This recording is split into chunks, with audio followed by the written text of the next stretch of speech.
Welcome to Radiant Joy with Christine. Today we are thrilled to have Paula Moore, an award-winning watercolorist, an accomplished workshop teacher, and author of the insightful book, His Art, God's Messages of Truth to Us Through the Elements and Principles of Design.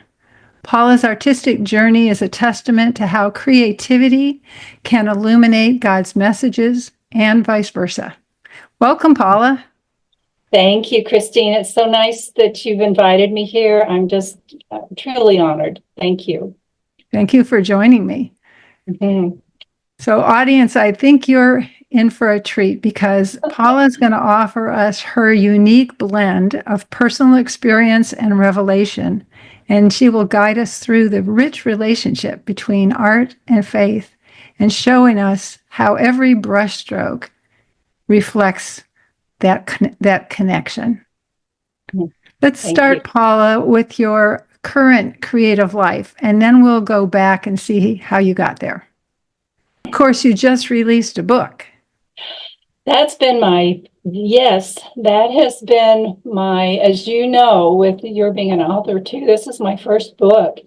And it's a book baby, if you will. You know, you're dreaming of it, what it's going to look like, and what you're hoping it to be, and suddenly then it's birthed, and then you take care of this baby and it's a newborn. It takes a lot more work with a newborn than after a little while. It does. But I've enjoyed every moment of it. It's a labor of love, yes, but it's just been such a dream purpose, and I call that in my book, of being able to see this come to fruition and seeing it launched. I'm just humbled by it. Really am. It's a beautiful experience, and it's a beautiful book. Thank you. You mentioned dream purpose, and for those who have been with me for a while, you'll recognize that Paula's dream purpose and my use of the phrase sacred calling are the same thing. Basically, it's what Ephesians 2:10 says, that we were created in Christ Jesus to do good work, that we are his masterpieces in some translations, to do good work that he prepared for us in advance. And then we also know he's given us every spiritual gift that we need to do what he's called us to do. So I find it interesting to go back to our early life and start there and look for what were the clues in your early life as to what this dream purpose of yours would turn out to be. Yes. At the very beginning, I just loved art. I loved Crayolas and the papers and just coloring, and I have it in part of my book is a drawing that I did when I was 4 years old, and they pulled it out of my great aunt's Bible. And I guess I was sitting with her and she was keeping me quiet, and she kept this little kid's drawing with lots of details and all. And so isn't that interesting that my love for art and creativity was on a church pew?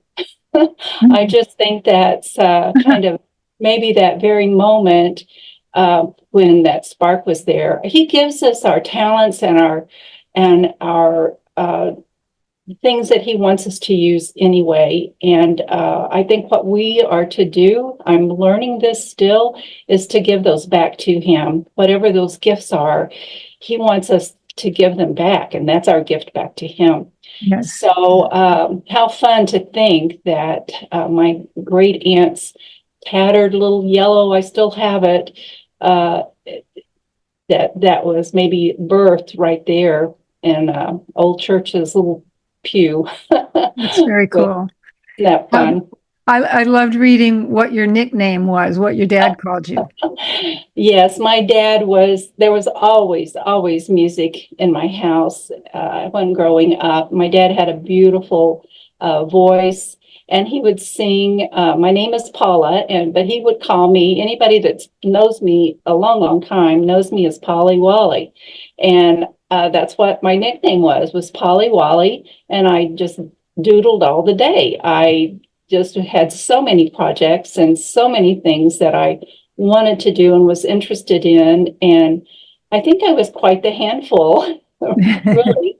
My mother tells a story that she would think that I was going to be busy for an hour and I'd be done with it and ready to start something new. So that was kind of at one point maybe the connotation that I was just busy all the time, but I've grown to take that as it's my persona, is that I love life and I love doing different things.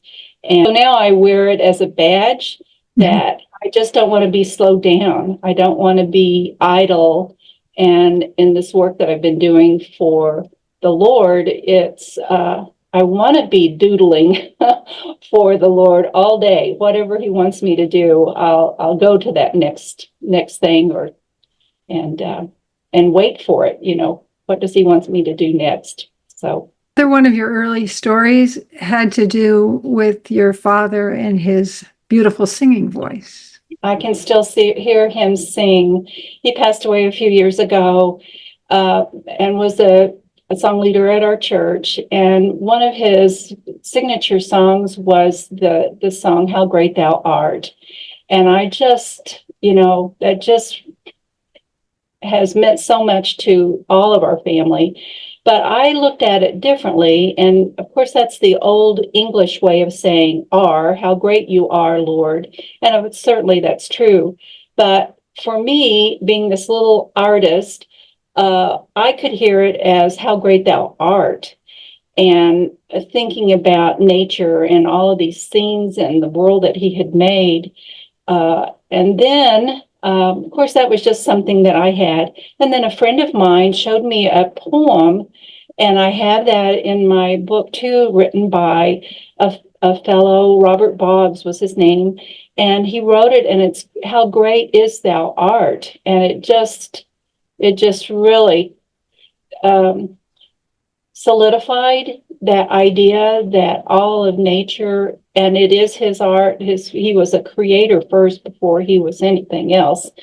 And so that was just a validation for me that it was, how great is your art? And I still love that song.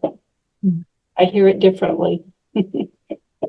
For those of you who are looking at the art that's behind me, I'm a quilter, and that is a quilt, not a painting. Everyone assumes it's a painting, but it is a large and incredibly intricately done quilt done by my mentor, Hollis Shatlin. And I bring that up just because I know, Paula, that you also had a mentor for your art. And I believe we all need mentors in our spiritual lives, in our art. If we had careers, even in our career, it was always good to have a mentor. So can you tell us a little bit about Jane, your mentor in art? My dear friend her name is Jane Jones, and she lives in Dallas, Texas. She is a beautiful watercolorist and acrylic. You can see her work online, and award-winning. And she also lived in Lake City, Colorado. And my husband and I love Colorado. And I was searching as an artist. I felt like I was pretty good, but there was still something missing. I knew I could improve. I knew I wasn't the best that I could be. And I wanted to I had this hunger of learning that language, if you will, on art and how that all would fit together. And so several years ago, we were in Lake City, and I had all my art supplies with me. And I went into the new gallery, and I was just truly mesmerized by this watercolor that I I saw, it was just these brilliant colors and the designs and just everything seemed to work together. And I talked to the gallery owner. He came up to me and I said, I've just never seen anything like this before. And he said it was the work of Jane E. Jones. And oh, by the way, she is here and she lives here in Lake City and she's teaching a workshop. So that's what I said, this is a step I'm going to take. I don't know her. I don't know if this is possible, but I'm going to reach out to Jane. So I called her and said, Jane, you don't know who I am. I have one day here in Lake City where I could join your workshop. Would that be possible? And she, remembering back, she said, well, of course, come on down to my chalet. This is where we are. Do you need any supplies? I said, no, I have them all with me. And she gave me her first signature. Wow. And that was back in 2004. I was hooked. I was just what I was learning, and the group of ladies that were there in her workshop, which we are still remain close friends, and we would plan our vacations then every summer. We would go back to whenever Jane's workshop was. And Now you're in Jane's workshop, and she's talking about the elements and principles of design. yes, yeah, she taught those just repeatedly. It was a language that you learned and each day, and you were cleaning that. And so as we were painting, she also teaches some more intensive classes. One of them is a color theory workshop, and the other one was a design language workshop that she does in Dallas, Texas. And so she announced that she was going to be doing those two workshops. And so I said, Jane, I think I want to do those workshops. And she didn't throw any punches. She said quietly, Paula, you're not ready yet. It kind of like, oh, it kind of took me back. Isn't that true in life? There's Oh, times Mom, when yes, we know that we want to do something. We're just, you know, chomping at the bit to do it. And right. sometimes reality steps in and lets us know it could be God stepping in and just putting a roadblock. I always think that prayer of, Lord, open the doors you want open and close the doors you want closed. He takes care of that. But Yeah. I think it's interesting how um, things may come to us sooner and we may have a desire for them, but Mhm. the Lord wants us to be ready. That's true. And the what I like to say is the difference between a stepping stone and a stumbling block is kind of your attitude and your willingness. You can look at things as a roadblock, in the way, a boulder that may just really be a stepping stone to the next thing if you can work your way around it with God's help, of course. But you can't do it on your own. So how long did it take you to get to readiness, and how did Well, you or Jane know you were oh, ready? yes. Well, we, would be in contact. So I went back to Missouri and I took her words to heart. She wasn't being mean. She was it wasn't anything that I took as being negative or critical of my work. She just was mentoring me and said, you're not ready yet to grasp these ideas.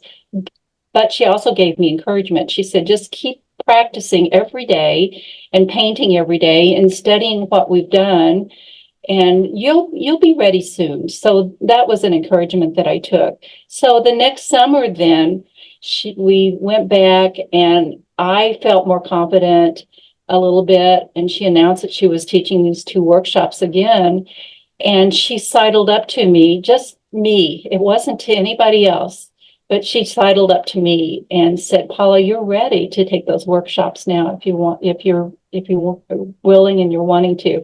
I was thrilled that she had that confidence, that she was drawing me to that next level that I was hungering for. But she knew I was ready. I had done that work ahead of time and took her words to heart to continue on with my studies and my practice and my willingness. Isn't that also the same being true in our spiritual lives, that we need to do the work? Yes. I've been in so many different classes over the years where we all know what we want and we have seen it modeled, and we're desiring it.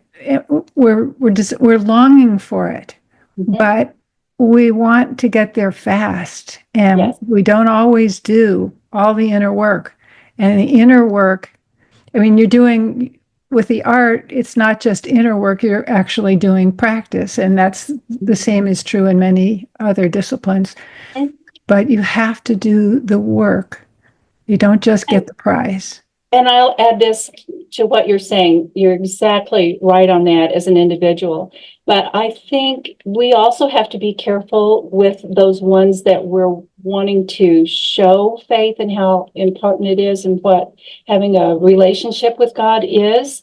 And you can say it as even a little seed that you plant in the ground, and you see this little shoot come up and you're so excited. Well, you don't jerk the little plant out and check its roots to see how it's growing. You leave it there And you water it. you add the sun and you encourage it and all. And I'm afraid in this fast world of let's go through the drive-through fast, and you want fries with that, and they're ready with your food before you can even get your monies out. In this fast world, sometimes we want that person to find God quickly, and it's at their own pace. We're there to encourage, we're there to water and cultivate, make sure that they're in a warm, safe place to learn this. But that sometimes is my thought, is that you can't rush that either, and to have that spirit of just waiting on God, letting God do that. Yes. And that's not your role. That's not your role. Yeah. So I'm going to move us along a little bit. Yeah. You now go to the workshops with Jane in Texas, and after the workshops, how'd you feel when you left, and what happened next?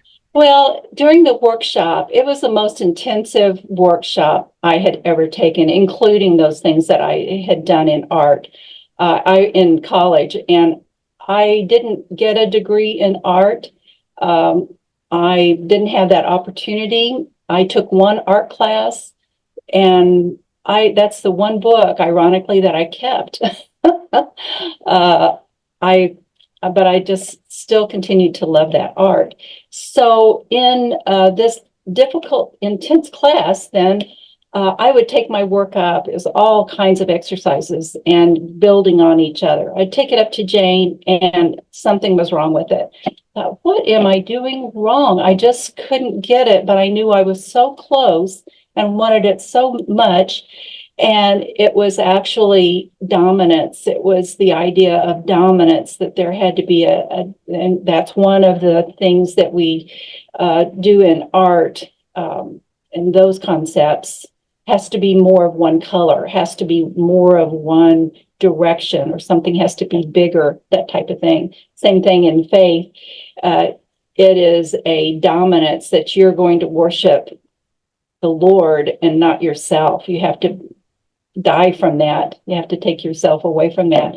So when I got that idea, then that became clear. And then suddenly Jane gave me another book to read that night, and I saw it all as a kaleidoscope, and it just burst into, I understood it. And I ran back in to the living room, and they were watching the news. I was in my pajamas, and I ran back in and I said, Jane, is it this? Is it this? I'm understanding this. And she said, Paula, you got it. You got it. You understand it. And I just couldn't believe it. I had broke through that understanding of art, and I was just thrilled. It was like I'm there. I got it. I understood it. But then I didn't know exactly how I was going to keep all of this head knowledge in my heart. But I was so happy. I had learned so much. And then how long was it until you went to church and you got this connection to the book of Oh, Revelation? it was the next day. I flew home from Dallas back to Missouri. I had my 3-ring binder. I had all my notes, sketches, and everything. I was just clutching all of this, so happy that I understood it. And we went to Sunday school that next morning, and he was doing our Sunday school teacher, his name is Mike Rowan, and he was teaching, starting a new segment on Revelation. Well, that is probably the most mysterious book of everything. I don't think on this side of eternity, we will never really quite understand everything. But what he was saying, it was just an enlightenment. And how he said it was that what John is seeing, if you can think of it as a movie and you're sitting there watching the movie and it's all in its entirety, you're seeing the whole screen, but then you'll have one camera that will come here and see it in this angle. You'll have another one come here.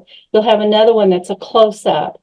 You'll have one that will show the textures of something. And then one will be in slow motion. And one idea camera will show you the whole thing and then swing you back around where the focus is that it wants to be. And he said, everything is a picture of Christ, which caught my ears. And I was trembling. Because he was using the same terms as what I had just learned that week before, and all those elements and principles of design.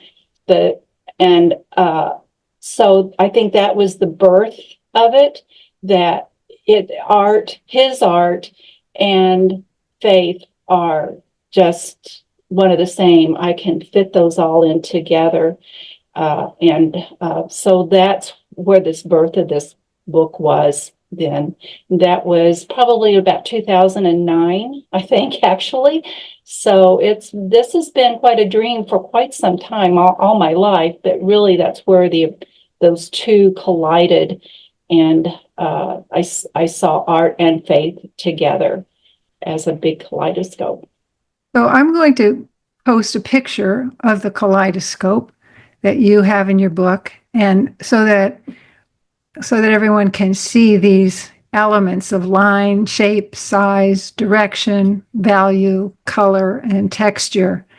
And then you also have another part of the circle with the principles of dominance, unity, repetition, harmony, balance, gradation, alternation, and conflict. And I know I said those very quickly, but that's because we're not going to have time today to discuss each element and principle, but I want people to know what we're talking about and to be able to just see how you've laid this out in a kaleidoscope. And then they will notice there too that you have scriptures associated with each of those. So tell us a little bit about the connections. Maybe even tell us about the most surprising connection you found between a design element and God's truth. Oh, yes. This is where, when I was thinking, how do I organize this? How do I make this into something that I can understand? I had the head knowledge, but I needed it down here. And how can I share that? The elements, there are 7 of them, and those are like the tools that we use in our art. So I started to find scriptures that would go along with the tool, or in a kaleidoscope, those are the little beads that fly around, is how I described it. 7 of them. For an example, line, that is so simple. It's the straight line, it's the curved line, it's a diagonal line. But in Job, God is talking about, it's Job 38, 4 and 5, and he is saying to Job, where were you when I laid out the lines of the world, you know? And so I started finding these, God was giving them to me, these scriptures that went along with each of those little beads or those tools in art. And so that's how I kind of started putting this all together and putting it in focus. The shapes, there's basically 5 shapes. Well, I started finding shapes in the Bible, and they're all around us. They're all around us. The cross, the rectangular arc, and just there are shapes all over the Bible. The texture, that was one of my favorite ones, was he makes the rough road smooth. And David picked up 5 little smooth stones in his fight against Goliath. And so you can start finding those scriptures that would describe some of the art terms that are out there. For my quilter friends too, texture is one of our favorites because Yes. quilting, that's what it's all about. I mean, you can use line and you can change value and set direction and things too with quilting with the other elements, but texture is a favorite. Exactly. And that brings up a good point, Christine, is that this concept is not just in painting or in drawing. Absolutely.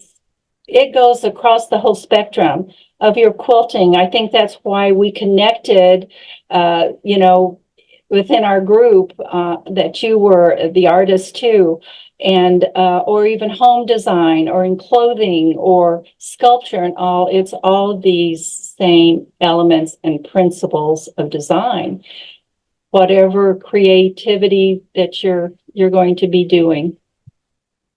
Absolutely. Yeah. So there's sort of a mindset of creativity, I believe, and I think what would be some advice that you might have for a budding artist or an artist who just wants to step it up a little bit in how to approach their creativity in the most godlike way that they could? Oh yes, that's such a point, and that's actually my journey, is what I've done. I tried to do as much as I could on my own. I was drawn and I wanted to. I had that willingness, but I didn't have the ability. And I just did as much as I could on my own and would read books, or I would take a class every now and then. And at some point, you have to step beyond that, and maybe buy better tools, better paint, better material, or whatever your information, your textures and things that you're wanting to work with.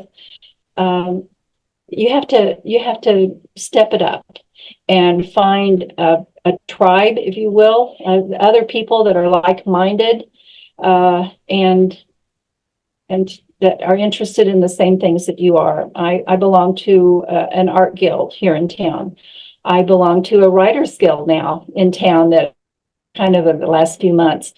And they're helping me to, discern and point me in the right way on what to go to do. I love teaching. I love to see their minds go, oh my goodness, I can do this, and I did this, and get that encouragement and that confidence.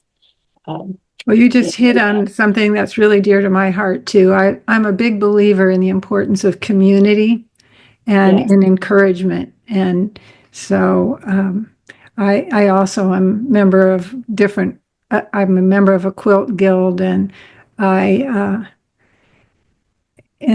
also love just bringing especially seasoned Christian women together to support one another and to workshop my books. I love to do that. And I think we we really encourage one another. We also inspire one another. And when you can combine that also with women of faith who look at creativity as being made in the image and likeness of the great creator and see that as such a beautiful sacred calling because Right. of its because of the one who we are modeling after. I also loved one of the things you said about oneness.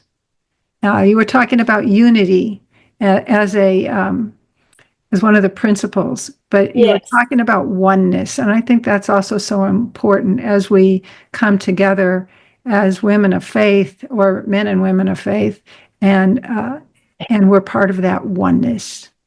Yes, that is one of the principles. The principles are what is the structure uh, of a painting, of a quilt. There are things that aren't going to change. They're going to be stable. Same thing in faith is that there are some things that just are the principles, the pillars of faith, if you will. And one of those is unity. It's the principle on it. And my example was we just went to a music concert and everyone was singing the same song, in the crowd, Mhm. and we were enjoying it. The same thing with the painting. You have to, as you're looking at this, and I'm even looking at this beautiful painting back here, and you have the greens at the top, and you have some in the blues, underneath in the greens, and it's just a unity about it. And then in scripture, there's unity. And the Ephesians 4:4 is the one that I chose on here. There's one body, one spirit, even as you are called in hope of your calling, one Lord, one faith, one baptism, one God and Father of all, who is above all and through all and in you all, which I guess is that Southern, maybe you are, and in you all. So I that used was to have a prayer group that was called the One Spirit Prayer Group. Yeah. that is so good. So when all of that is in alignment, you just feel it. When you're in a group of friends or something, or in church, you can just feel where there's a unity. You're all in one mind, one spirit, and it's just wonderful when you get there and you feel that, or you see your painting coming together, you see your quilt coming together, maybe this idea in your mind and in your heart, and then all of a sudden it's happening, and you can see it and feel it. So that's yes, unity is so important.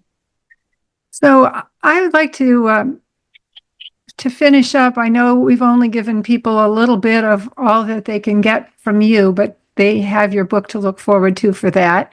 Thank And you. but I'd love to have you mention something that people might be able to start immediately to get going on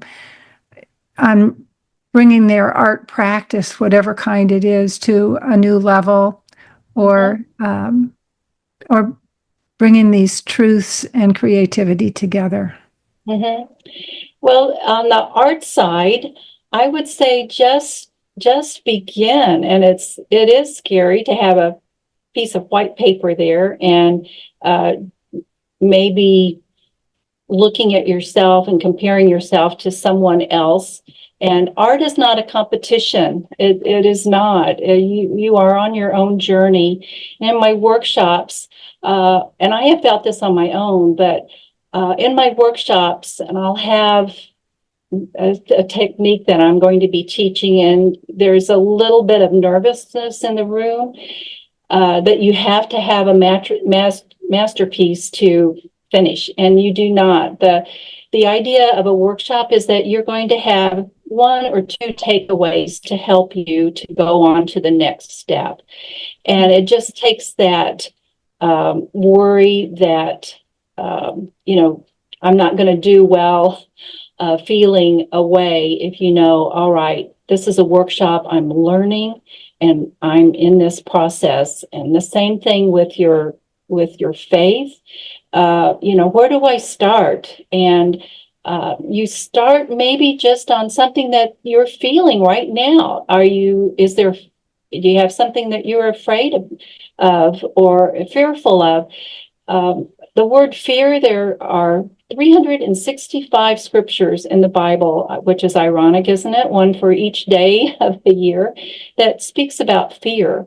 And I would say that would be a good place to start, is the whatever is happening on or whatever you're feeling on in your life, search out those scriptures. They're going to be in the back of any Bible as a topical search, and start from there. And it, the word is alive, so it's going to lead you to people and to other scriptures and to the truths, if you will allow that. I believe I do with my whole heart. If you'll just be that willingness and then the ability to let it in.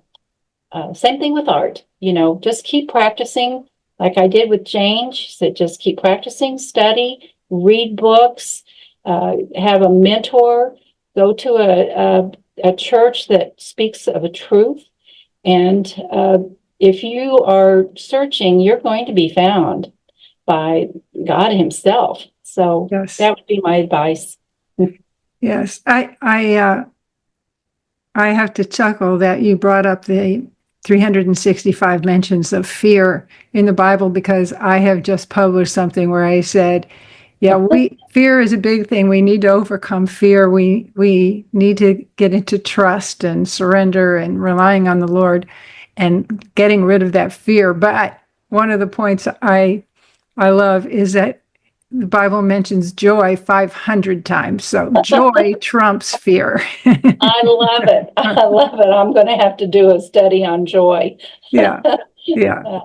That's good. So anyway, well, I am so grateful that you are here with us today, and there is so much more. The later part of Paula's book talks about entering his gallery, and she talks about different stages in the faith life. And I just want to put out this little teaser that when I read the book, and especially going through that gallery, it gave me something that I brought to my journaling and my still quiet time with the Lord. And it was beautiful. So there's so much more for you. We can't give it all to you in this short podcast, but we thank Paula for joining us, and we thank you for joining us.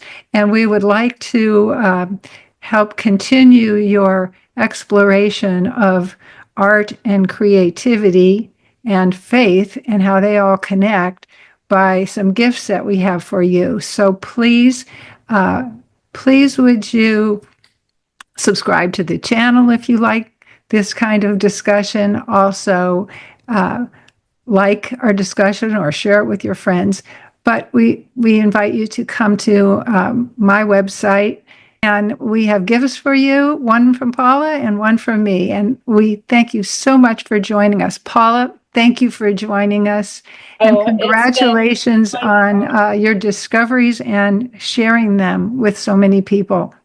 Good. Thank you so much. Thank you so much. And I'm just, I'm still humbled that the book is out, and hopefully it will live beyond me, that it will continue to encourage people long after I'm already in glory. It's quite the legacy. Paula, what do you got there? I have found a really, really good book and it's The Joyful Seasoned Women. And I love that. I feel like I'm a seasoned woman, and it's Christine Smith. Do you know her? Oh, yes. I hope you were blessed by it. I was. I've enjoyed it very much. Very much. Thank you. Thank you for showing me.